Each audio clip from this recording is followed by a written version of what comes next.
चलो question number 15 देखते हैं। लिखा हुआ कि एक सीधा राजमार्ग एक मीनार के पाद तक जाता है।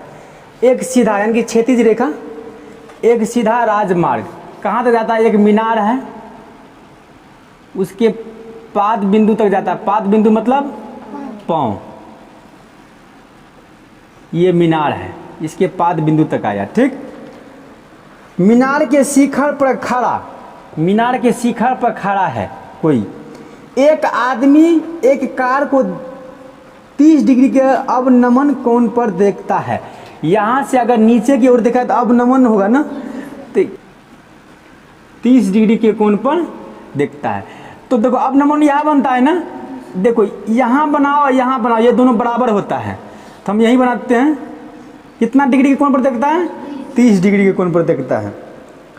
तो अवनमन कोण पर देखता है जो कि मीनार के पाद बिंदु की ओर एक समान चाल से जाता है। यानी कि मीनार के जो है, मीनार के पाद बिंदु की ओर, यानी कि इधर, यहाँ इधर आता है और एक समान चाल से जाता है। एक समान चाल उसका है, जाता है। 6 सेकेंड बाद कार का अवनमन कोण, जब यहाँ से यहाँ तक आता है तो 6 सेकेंड बाद, 6 सेकेंड बाद कार का अवनमन कोण, यानी कि अवनमन कोण कितना डिग्री का होता है? 60 डिग्री का होता है। कितना सेकेंड बाद? यहाँ से यहाँ तक में 6 सेकेंड बाद। कितना सेकेंड बाद? 6 सेकेंड बाद। तो इस बिंदु से मीनार के, यानी कि इस बिंदु से मीनार के पाद तक पहुंचने में कार द्वारा लिया गया समय ज्ञात कीजिए। यानी कि यहाँ से यहाँ तक पहुंचने में कितना दूरी तय करना है वो निकालना है। कोई दिक्कत? इसका नाम दे देते हैं A B C D, यानी कि A से D तक आने में 6 सेकेंड, लेकिन इस बिंदु से इस बिंदु तक जाने में कितना दूरी होगा वो ज्ञात करना है। तो कुछ नहीं है, तो सबसे पहले हम एक चीज़ को देखते हैं कि यहाँ मेरा तो दूरी जब भी होता है तो मीटर या सेंटीमीटर में होता है। दूरी जब भी होता है तो क्या होता है? मीटर या सेंटीमीटर में होता है। तो हम इसको क्या करेंगे? मीटर में बदलेंगे ना। तो सबसे पहले क्या करेंगे, क्या होता है, जिस तरह इसको किए हैं, देखो ये तो बनाए थोड़ा सा इसको ये कैसे आया इसको समझाने के लिए, लेकिन उसी तरह इसको भी करेंगे। समय गुना चाल। तो समय क्या है मेरा पता नहीं, तो क्या लिख देंगे? टी से टाइम होता है, गुना चाल क्या लिखेंगे? एस। तो ये बराबर हो जाएगा टी एस। यहाँ क्या होगा? ये टी एस। कोई दिक्कत? अब देखो अब क्या करना है, तो सबसे पहले हम त्रिभुज ले लेते हैं, छोटा वाला त्रिभुज सी, त्रिभुज सी बी डी में, यही ना। तो सबसे पहले ये दोनों में क्या चीज समान है? ये दोनों में क्या चीज समान है? लंब है समान, दोनों में लंब है ना। एक छोटे वाले त्रिभुज एक बड़े वाले त्रिभुज का लंब समान है। तो यहाँ लिखेंगे हम लंब बटे आधार, लंब बटे आधार। तो सबसे पहले ये देखते हैं कि मेरा लंब कितना है, पता नहीं। ये तो टेंजेंट होता है ना, कितना डिग्री है? 60। तो लंब कितना होता है पता नहीं, तो क्या करेंगे? नाम दे दो सी बी, बटे आधार कितना है? ये लो टी एस। क्या है? क्योंकि छोटा त्रिभुज लिए है ना। अब बराबर टेंजेंट 60 का क्या था? √3 होता है, √3। अगर हम इसको मल्टीप्लाई करते हैं तो हो जाएगा यहाँ पे सी बी बराबर √3TS, यही होगा ना। चलो ये तो हो गया। अब क्या करते हैं? अब हम बड़े वाला त्रिभुज ले लेते हैं, ABC त्रिभुज ABC में। तो लंब बटे आधार, आधार क्या होता है? टेंजेंट। लंब बटे आधार क्या होता है? टेंजेंट। कितना डिग्री है ये? 30 डिग्री। लंब क्या है मेरे पास? पता नहीं, तो क्या करेंगे? CB लिख देंगे। आधार कितना है? यहाँ से यहाँ तक अब बोलना है 6 सेकेंड प्लस TS बराबर इसका क्या होता है? 1/√3। क्रॉस मल्टीप्लाई करो तो हो जाएगा 3CB बराबर 6S प्लस TS। अब CB को अकेले छोड़ दो, ये गुना में इधर जाकर के क्या में हो जाएगा, भागा में हो जाएगा। कोई तो सी भी यानी कि लम है, ये भी लम है, दोनों बराबर, दोनों को क्या करेंगे, बराबर रख देंगे। तो दोनों को बराबर रख दो तो सी बी बराबर सी बी, तो सी बी कितना है, तो √3TS बराबर, ये कितना है 6 + TS बटन √3, यही है ना। √3 भागा में इधर आकर क्या होगा, गुना में हो जाएगा। TS बराबर इधर बच गया 6S TS, यही ना। अब √3 गुना कर 3, TS बराबर 6S + TS, तो 3TS ये प्लस में इधर आकर के माइनस में 3TS बराबर हो गया 6S, यही ना। तो 3TS में से TS गया तो क्या हो गया, 2TS, चलो 6S, S से S कैंसिल, बच गया मेरे पास 2T6, यही ना।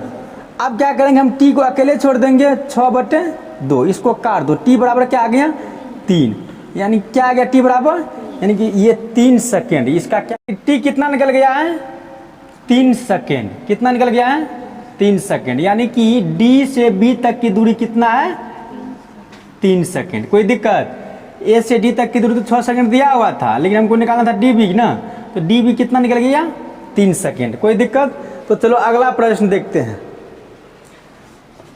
प्रश्न संख्या हुआ कि मीनार के आधार से और एक सरल रेखा में 4 मीटर और 9 मीटर की दूरी पर स्थित दो बिंदुओं से, यानी कि मीनार के आधार से और एक सरल रेखा में, ये लिखा हुआ 16 नंबर क्वेश्चन में कि मीनार के आधार से एक मीनार है, ठीक, आधार से एक सरल रेखा में, एक सरल रेखा में 4 मीटर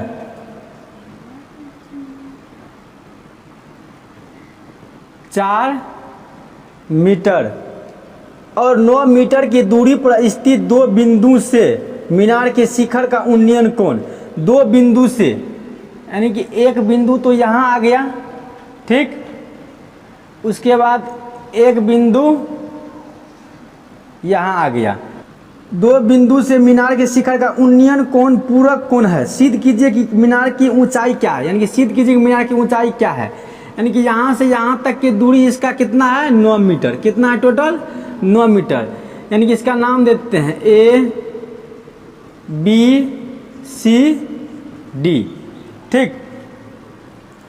तो अब देखो सबसे पहले ये जो है ये कहा कि पूरक कोण, यहाँ क्या कर दिया है पूरक कोण, तो पूरक कोण मतलब समझता है क्या होता है पूरक कोण, पूरक कोण मतलब होता है कि 90 डिग्री, क्या होता है पूरक कोण का अर्थ होता है कि 90 डिग्री होता है, कितना होता है 90 डिग्री होता है। अब देखो सबसे पहले हम एक चीज देखते हैं कि यहाँ तो हमको डिग्री नहीं दिया हुआ है कि 30 है कि 40 है, सिर्फ लिख दिया है पूरक, क्या लिख दिया है पूरक। तो सबसे पहले हम ये देखेंगे यहाँ कुछ तो यहाँ मान लेंगे थीटा, क्या मान लेंगे थीटा मान लेंगे, और यहाँ मान लेंगे हम 90 डिग्री माइनस थीटा, ठीक। लेकिन अब देखो पूरक का मतलब होता है कि 90, क्या होता है 90 होता है, तो ये कैसे आ गया, मान के चलो कि angle D plus angle B बराबर क्या होता है 90, क्या होता है 90, तो एंगल D कितना है, कितना माने है थीटा, प्लस एंगल B तो अभी माने नहीं है, एंगल B निकालना है ना, ये तो लिख दिए हम, कैसे लिख दिए वही दिखा रहे हैं 90, ठीक। एंगल B को हम छोड़ देते हैं अकेले, एंगल B को अकेले छोड़ देते हैं, यहाँ 90, ये प्लस में है, उधर जा करके माइनस में, तो एंगल B का आया ये है। तो अब देखो अब क्या करना है आगे, अब सबसे पहले हम त्रिभुज ले लेते हैं कि त्रिभुज ACD, क्या ले लेंगे ACD, त्रिभुज ACD में तो क्या इस दोनों में दो त्रिभुज बन रहा है ना, ये दोनों त्रिभुज में क्या चीज समान है? लंब। तो लिख देंगे लंब बटे आधार। इसका क्या होता है? टेंजेंट। कितना है? थीटा। लंब मेरे पास क्या है? पता नहीं, तो इसका नाम दे दो सी ए। आधार कितना है? 4 मीटर। और टेंजेंट थीटा तो इसका कुछ नहीं, वही लिखेंगे। अब देखो हम अब इससे आगे नहीं जा पाते हैं। अब त्रिभुज लेंगे ए बी सी। अब बड़ा बड़ा त्रिभुज ले लेते हैं। त्रिभुज ए बी सी में तो लंब बटे आधार, तो इसका क्या होता है? टेंजेंट क्या है? 90 माइनस थीटा। यही तक तो आ गए। लंब क्या है? लंब क्या है?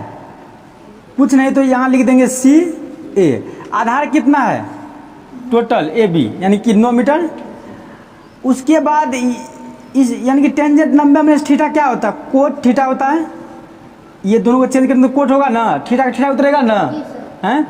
अब देखो एक काम करते हैं कि इसको उल्टा कर देते हैं। कर दे उल्टा, क्या होगा? 9 बटे सी ए बराबर हो जाएगा। इसको भी उल्टा करेंगे। कोट थीटा का उल्टा क्या होता है? Tangent theta. क्या होता है? Tangent theta. अब देखो यहाँ भी टेंजेंट थीटा, यहाँ भी टेंजेंट थीटा, दोनों बराबर होना चाहिए ना। तो ये लिख देंगे यहाँ पे सी ए बटे 4 बराबर 9 बटे सी ए, यही ना। अब जो क्रॉस मल्टीप्लाई करो, सी ए से गुना करते सी ए स्क्वायर होगा बराबर 9 चौका 36। कोई दिक्कत? अब देखो कि सी ए से स्क्वायर हम हटा देंगे तो ये रूट लग जाएगा 36 में। अब सी ए बराबर हो जाएगा रूट 36 का क्या होता है? 6। क्या होता है? 6। यानी कि इसकी ऊंचाई क्या हो गया? 6 मीटर। इसकी ऊंचाई कितना हो गया? 6 मीटर। बताओ कोई दिक्कत? हाँ, चलो इसको उतार लो। आज के लिए इतना ही। ये चैप्टर यानी कि प्रश्नावली 9.1 का खत्म।